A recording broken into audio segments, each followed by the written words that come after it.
السلام علیکم دوستو، میرا نام ہے محمد ارسلان اور آپ دیکھ رہے ہیں ارسل ٹی وی۔ آپ صلی اللہ علیہ وآلہ وسلم کی زندگی میں ایک نوجوان تھا جس کو علقمہ کہا جاتا تھا۔ وہ بڑا عابد و زاہد تھا، نماز روزہ صدقہ ادا کیا کرتا تھا۔ وہ بیمار ہو گیا اور مرض شدت پکڑ گئی تو اس کی بیوی نے آپ صلی اللہ علیہ وآلہ وسلم کی خدمت اقدس میں ایک آدمی بھیجا کہ میرا خاوند علقمہ مردی کی حالت میں ہے۔ مجھ کو خیال آیا کہ اس کی حالت کو آپ صلی اللہ علیہ وآلہ وسلم کو اطلاع کر دوں۔ آپ صلی اللہ علیہ وآلہ وسلم نے حضرت عمار، حضرت صہیب اور حضرت بلال کو بلایا اور فرمایا جا کے اس کو کلمہ شہادت کی تلقین کرو، لیکن اس کی زبان نہ چلتی تھی۔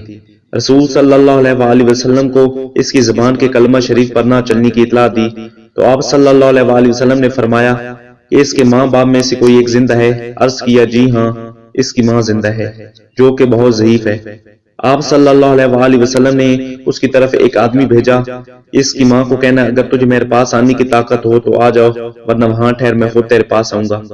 جب علقمہ کی ماں کو آپ صلی اللہ علیہ وآلہ وسلم کا پیغام دیا، اس نے کہا میری جان قربان ہو، میں خود حاضر خدمت ہوں گی۔ چنانچہ لکڑی کے سہارے چل کر آپ صلی اللہ علیہ وآلہ وسلم کی خدمت میں حاضر ہو گئی اور سلام کیا۔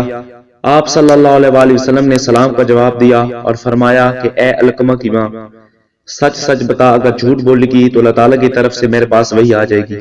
کیا حال تھا تیرے بیٹے علقمہ کا؟ عرض کیا یا رسول صلی اللہ علیہ وآلہ وسلم بڑا نمازی، روزہ رکھنے والا اور بڑی خیرات کرنے والا تھا۔ آپ صلی اللہ علیہ وآلہ وسلم نے فرمایا تیرے ساتھ کیا حال تھا؟ عرض کیا یا رسول صلی اللہ علیہ وسلم میں سے ناراض ہوں۔ اس نے عرض کیا یا رسول صلی اللہ علیہ وآلہ وسلم وہ اپنی بیوی پر خرچ کرتا تھا اور میری نافرمانی کرتا تھا۔ آپ صلی اللہ علیہ وآلہ وسلم نے فرمایا اس کی ماں کی نافرمانی روک رہی ہے اس کی زبان کو کلمہ پڑھنے سے۔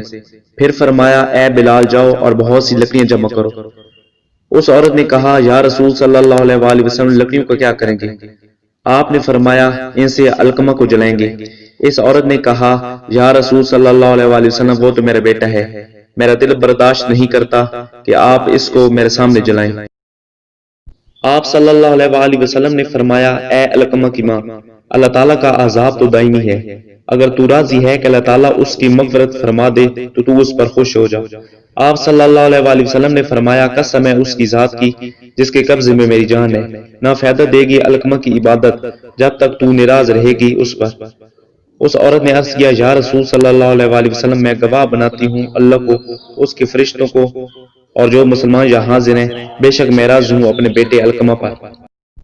پھر آپ صلی اللہ علیہ وآلہ وسلم نے بلال سے کہا جا کر دیکھو کہ اس کی زبان پر کلمہ چلا ہے یا نہیں، شاہد کہ علقمہ کی ماں زبانی کہہ رہی ہو اور دل سے نہ کہا ہو۔ بس بلال وہاں گئے اور علقمہ کے گھر سے کلمہ کی آواز سنی، پھر اندر آ گئے اور کہا اے لوگو، بے شک علقمہ کی ماں کی ناراضگی نے اس کی زبان کو کلمہ پڑھنے سے روک رکھا تھا، مگر اب اس کی رضامندی نے اس کی زبان پر کلمہ چلا دیا، اور پھر علقمہ اسی دن فوت ہو گئے۔ اور پھر آپ صلی اللہ علیہ وآلہ وسلم تشریف لائے اور حکم دیا کہ اس کو غسل دیے جائے اور کفن کا بندوبست کیا جائے۔ پھر آپ صلی اللہ علیہ وآلہ وسلم نے اس کی نماز جنازہ پڑھی اور دفن کیا، اور پھر آپ صلی اللہ علیہ وآلہ وسلم نے اس کی قبر پر کھڑے ہو کر فرمایا اے مسلمانوں کی جماعت، جو ترجیح دے گا اپنی بیوی کو اپنی ماں پر تو اس کے اوپر لعنت ہے، اللہ تعالیٰ کی اور فرشتوں کی اور تمام لوگوں کی۔ نہ اللہ تعالیٰ اس کی کوئی عبادت قبول کرے گا، نہ فرض نہ نفل، مگر یہ کہ توبہ کرے تو اللہ تعالیٰ سے۔ اے میرے پروردگار، مجھے توفیق دے کہ میں تیری اس نعمت کا شکر ادا کروں جو تو نے مجھ پر اور میرے ماں باپ پر انعام کی ہے، اور یہ کہ میں ایسے نیک عمل کروں جن سے تو خوش ہو جائے، اور مجھے اپنے والدین کے نافرمانوں میں نہ کرنا، اور میری اولاد کو بھی صالح بنا۔ میں تیری طرف رجوع کرتا ہوں اور میں مسلمانوں میں سے ہوں، آمین یا رب العالمین۔ مزید اس طرح کی ویڈیو دیکھنے کے لیے ارسل ٹی وی کو سبسکرائب کریں اور ساتھ آئی بیل آئیکن کو پریس کریں تاکہ ہر نئی آنے والی ویڈیو کا نوٹیفیکیشن آپ تک سب سے پہلے پہنچے۔ تب تک کے لیے اللہ حافظ۔